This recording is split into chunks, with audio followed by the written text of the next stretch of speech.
నిరుద్యోగుల కోసం ప్రార్థనలో ఏకీభవించండి.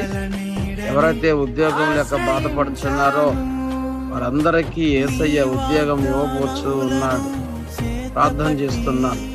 పరిశుద్ధుడా, ప్రేమ కలిగిన తండ్రి, దయగలిగిన ప్రభువా, ఎంతమంది అయితే బిడ్డలు ఉద్యోగం లేక బాధపడుతున్నారో ఈరోజు వారి అందరి కోసం ప్రార్థిస్తూ ఉన్నాను.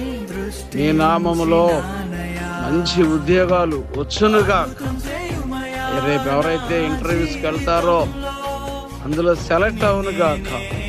ఇంతకాలం ఎవరైతే సెలెక్ట్ కాలేకపోయారో, ఉద్యోగం లేక ఆర్థిక ఇబ్బందులతో ఉన్నారో, ఈసారి ఉద్యోగం సెలెక్ట్ చేసి ఆర్థిక ఇబ్బందులు తీర్చుతున్నందుకే వందనాలు. ఇందులో ఉన్న షేర్ చేసిన, సబ్స్క్రైబ్ చేసిన ప్రతి కుటుంబాన్ని దీవించి ఆశీర్వదించి మహిమ పొందమని యేసు నామములో అడుగుచున్నాం తండ్రి. ఆమేన్. షేర్ చేయండి, సబ్స్క్రైబ్ చేయండి, లైక్ చేయండి. ఉద్యోగాన్ని సంపాదించుకోండి. దేవుడు మిమ్మల్ని దీవించును గాక.